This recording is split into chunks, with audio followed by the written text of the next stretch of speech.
Welcome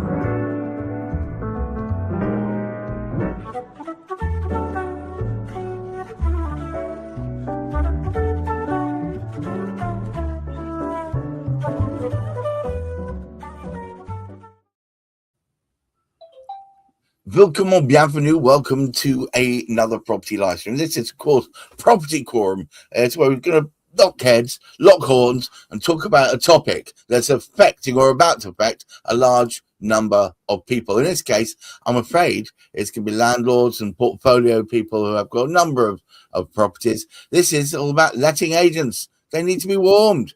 There's one form that if you just to be required, it's part of the Renters Reform Act. If you don't get it out, that's $7,000 first offence, 40 grand if you do it again. Good Lord, that's a slap on the wrist. All right, Hamish, get us underway and tell us what the heaven's name's going on. Well, trouble is, I don't know, and the whole aspect of introducing all sorts of new legislation is who the heck is responsible for remembering all of it, all of the time. Now, fortunately, there are different people, but it does mean, if you actually think about it, the number of people are now required to help to keep your small business running, if you happen to be a landlord with one property, the number of different people you need to have advising you. Is it the tax advisor that you need to? And of course, we had this argument last week, and Zara was here with us when we were speaking about it, that all of a sudden she has to become a tax advisor. So basically you do need a tax advisor. Do you need an accountant? Is an accountant a tax advisor? Possibly he is, or she is. I don't know. Is it legal required? Do you need somebody on the legal side? Is it the responsibility of the solicitor? Keep you advised and keep you up to date with the changes that are taking place. Now, absolutely fine. I was speaking to somebody only yesterday, and they said to me, oh, I was just looking at my on their mobile phone, because I don't do mobile banking. I can't cope with it. It's bad enough trying to do it on the big screen. And they said to me, well, they set their company up about 6 months ago. And it said to them that corporation tax, they owed £24.16 on April the 1st. Now, they'd hardly done any trading at all. There was absolutely no profit. So where did this corporation tax sort of come from? Now, these things sneak up upon us. Now, this is the worrying thing. And we've got this Renters Reform Bill. And the trouble is, with so much of the things that the government is actually bringing forward, and it's not just this government, I mean, it's governments generally, there's nothing systematic about the whole thing. They have different time frames for different aspects of the whole thing, because I know there are some things coming in later on this year, as well as what's coming in at the end of May, as well as certain things that happened on the 1st of April. And then, of course, you get some things that change from the 1st of January. So when the heck does it actually sort of come in? And of course, what we have is the onus now put onto, is it the landlord? And many, many landlords, because they've had enough challenges through their lifetime of their 1, 2, 10 properties that they've just passed it all over to a letting agent. So who's responsible for it? Is it the letting agent that needs to let the client? I don't know these things. We better pass to somebody who has a lot more knowledge about this stuff. Silas, rescue me.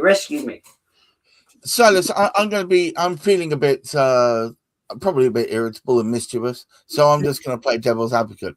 Surely such a loose and unkempt system needs more regulation. Otherwise people just get away with murder.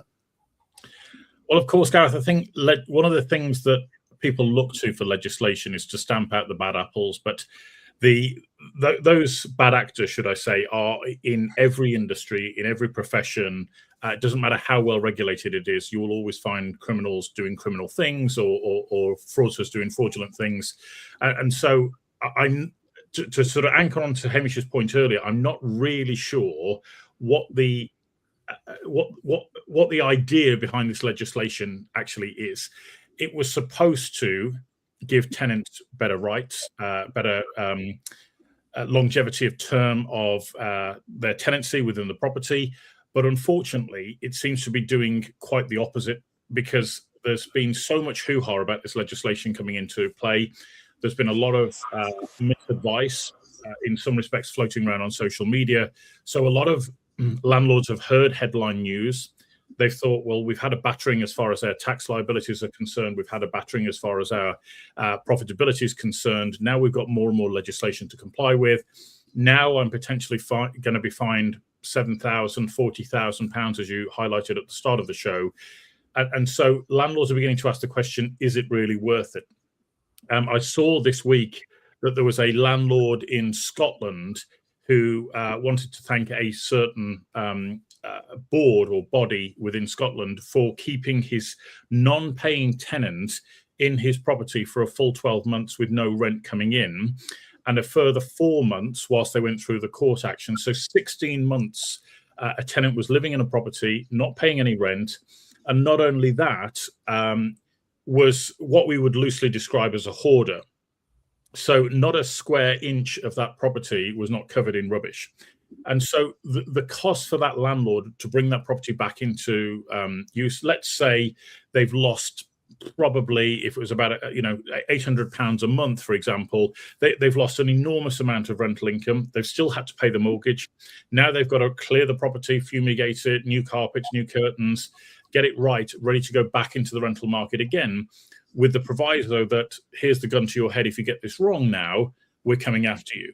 And that's just a normal landlord trying to do the very best that they can for their family, provide accommodation for others.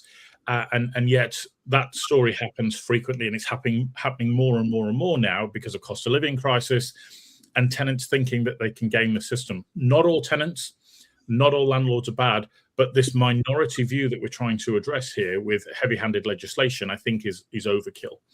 I mean, I've got a number of scenarios to run by you. The most obvious of which is, let's start at the basic, the forgotten existing tenant. Landlord has tenant, say, from 2024. Don't realise they need the new info sheet by May 2026. Results, £7,000, if you please. Now that's obvious, and I'm assuming in the early days there'll be a lot of that. And toing and froing, well, get it right next time. I get that, but then imagine now a scenario where you've got an agent managing 50 properties, and the agent drops the ball. They miss sending the document to say 5 of the tenants. Result, we know that's £35,000 worth of fines. And then if I look at on the other side of the coin, maybe the more nefarious use of it, a tenant uses it tactically. They fall into arrears, whatever, and they don't receive the document, or they say they never received the document, and they say, well, landlord non-compliant. Outcome, while the tenant is, landlord chasing his tail, sorting that out, tenant wins himself a couple more months, if not more. And then if you went further, and I think this is me thinking perhaps even more nefariously. Let's say there's a counter enforcement sweep. Of course, with multiple tenancies managed by, there's going to be a few that missed out. Suddenly, they demand immediate fines so that they can pad out their own coffers. And then you've got possible sales or refinance complications, repeat offender escalations. Suddenly you've got £40,000 being owed by potentially per property in a portfolio of properties. I don't know. I have a very bad feeling about how this could be misused. You raised some really interesting points, Gareth. And again, there's this myth around landlords sitting on piles of cash and they're putting it into property because they're so wealthy. And for the small minority, that is potentially true. Maybe they've sold a business and they're just going to roll that cash into property. But for the most part, many landlords are actually reasonably well leveraged. And so it doesn't take much in terms of one or two of these events, especially if you're a large portfolio landlord. I mean, I've met guys who have, 200, 300 or more properties, greedy landlords, obviously, but, they've got a couple of hundred properties there. And, those guys are running a business that is on fairly fine margins. They've got a mortgage that needs to be paid across multiple properties. And what we worked out is that if your rental income doesn't come in for one property, you've still got to pay the mortgage, as we talked about earlier. But that actually knocks out the profitability for at least 4 properties within your portfolio. So, these sorts of things could quite easily happen. Tenant claims they didn't receive the gas safety, didn't receive the property information sheet or the tenant information sheet, etc. Right. All of this prevents potentially gaining possession of the property when it goes through the courts. So the judge can look at that and go, well, you didn't provide the information. Well, yes, I did. No, you didn't. Show me that you provided it to the tenant. Oh, right. I don't have access to that email account anymore. So, is it reasonable to assume that a landlord has to send, a copy of this fact sheet in hard copy, recorded delivery, proof of posting and all that sort of thing in order to cover their backs? I think these are the rising costs of doing which is, it's because, I mean, as Hamish pointed out earlier, it's more regulation, which potentially could lead to more misuse. I'm not necessarily certain that this kind of draconian level of regulation is necessarily going to be a benefit to the whole of society. I think it will benefit a few people, but not by any means the vast. I read somewhere that over 80% of landlords are one default away from losing a property within their portfolio and potentially becoming insolvent, purely because, I mean, I knew this. I knew a lady, an ex, used to be a fashion designer in the 80s. She owned, I think, 8 or 9 properties in central London. You'd think, fat cat, sitting on loads of money. But guess what? Like so many, had been scared to give them any rises in their rentals, and so was basically, in some cases, paying their mortgage for them and making a loss. So, and she was one default away from losing one or more of the properties. Yeah, when that unraveling starts to happen, it is absolutely painful for anybody to go through. It destroys lives, and what the scenario you've just outlined there, Gareth, is very common for a lot of landlords. Is that they prefer long-term tenants over many years, and so they won't raise the rent. And so this is what's happening now as landlords are exiting the market. Any new landlords coming in, and there is a division happening now, so we're getting the smaller landlords exiting, which is what the government have always wanted.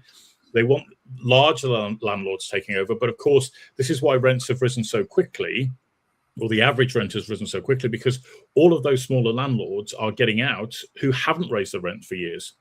And now it comes back to market rent because there's a new landlord, they're renting the property for the first time, and tenants are going, we can't afford this. Now, you raised a really interesting point earlier. Who is actually policing this legislation, and do they actually know the intricacies of the market? Because in my experience, very often they don't.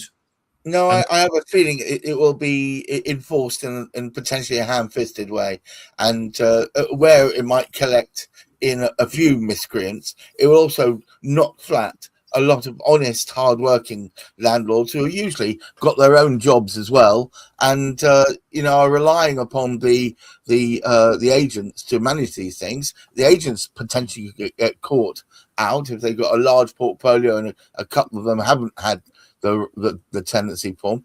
It just seems to me, Hamish, that we are on the verge of ruining an industry purely for want of a paper to tar. Well, the thing we've seen a downhill run, really. I mean, the Conservative government made some serious errors here, and trying to put so much pressure on landlords, because it was obviously, again, we speak about this being broke Britain. Was fascinating. Reading a book at the moment, which I'm really getting into the murky depths of, which was written in 1972, and it was speaking about what was happening, what was needed, and it spoke about this country, and we were in the top 5 of the world. Yeah. We were alongside America and Russia, so we were within the top sort of 3 important sort of the amount of influence that we had, the amount of wealth that we had. Although when you think about this was quite encouraging, because we'd actually devastated our sort of, I would say, a war chest, but we devastated the economy with both the First and the Second World Wars. Yes. And basically, this country was recovering from the cost of those particular sort of wars, but it was speaking about the sort of influence of what we needed to do and sort of all the rest of it. Now, time after time that we've actually sort of had over a period, and we know this sort of going back when the Labour government, the turn of the century, we were still a fairly wealthy country. We were still doing sort of fairly well. Unfortunately, Blair in his infinite wisdom made sure something was starting to go downhill from his period of time in office onwards, because it started on a decline. Now, unfortunately, the next government that came in, which was effectively, it was the combination government, was the Conservative governments along with our Lib Dems, which that isn't ever going to happen again, is it?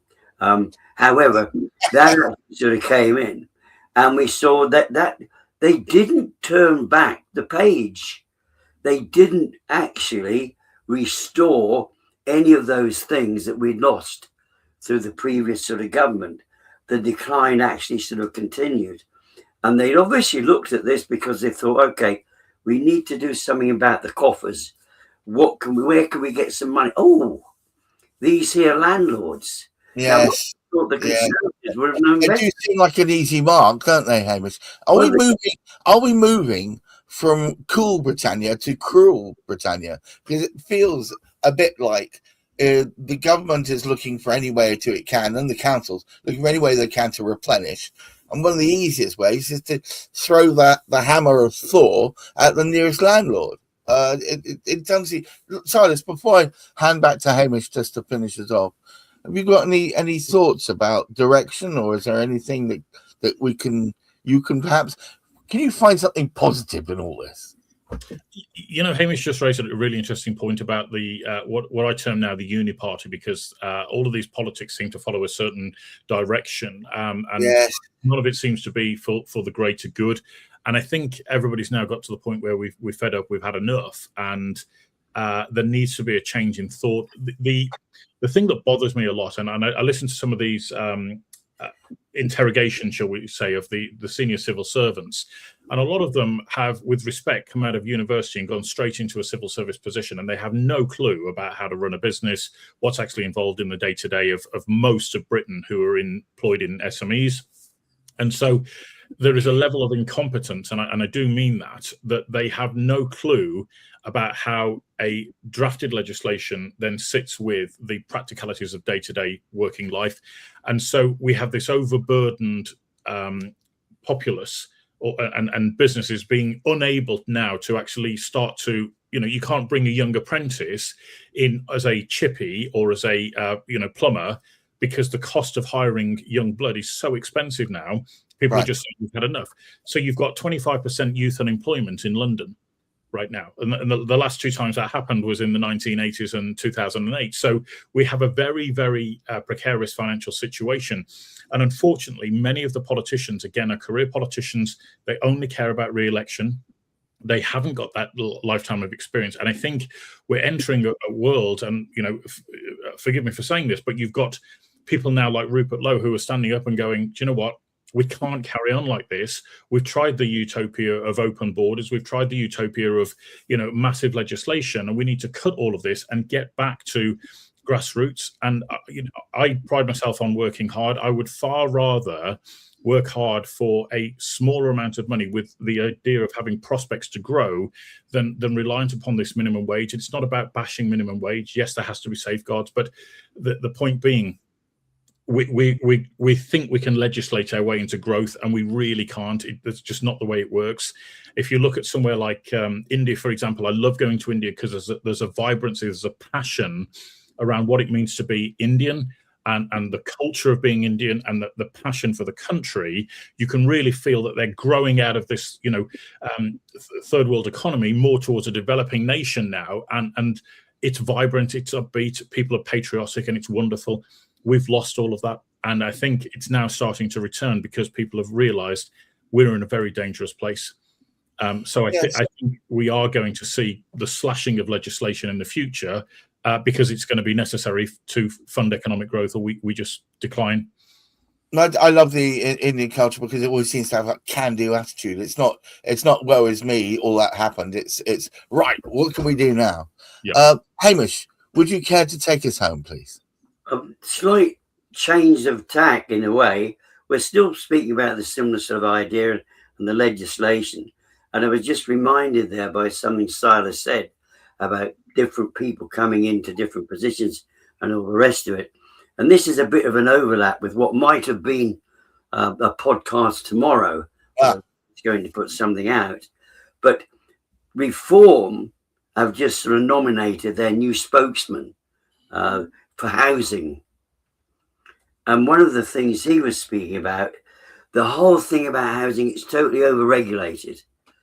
And as a consequence of Grenfell, there's just too much regulation, so they're not building high-rise flats. Yes. So this was a wonderful thing to say. But then he went on to say, well, people die anyway.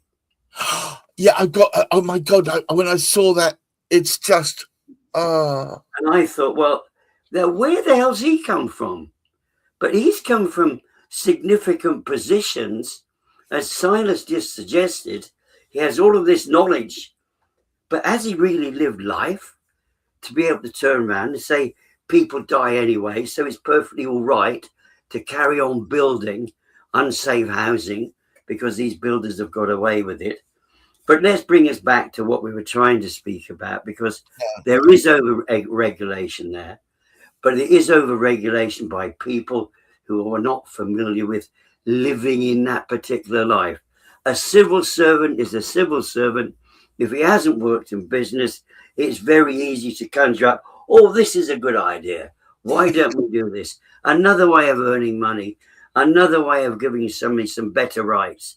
But unfortunately, and again, we can see this in London as well, the youth in London have realised that, hey, look, the police can't do anything about it.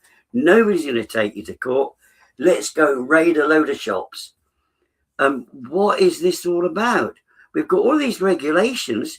We've got all this CCTV. Yet all this regulation that we keep putting in. Is it benefiting anybody? I think conceptually it probably would have done, but if you don't have the police, desperately need more boots on the ground. If you don't have them there, what's the point in putting regulations in? They're not worth the paper they're printed on. Thank you so much, Hamish, as ever. A spirited discussion, Silas. And to all of you watching, thank you for taking the time out to be with us today. We will be once more until the breach, dear friends, next week. Of course, we've got Bank Holiday Friday. What I'm going to be doing is repeating an old show for tomorrow. So please watch out for that. I'm going to pick one of them where we were putting out music to highlight the sweet, delightful Greenwich Council. So all you Greenwich Council are watching, look out for that and make sure you join in on the chorus. And until next week, please keep your feet on the ground, keep reaching for the stars. And in these interesting times, please do look after your mental health.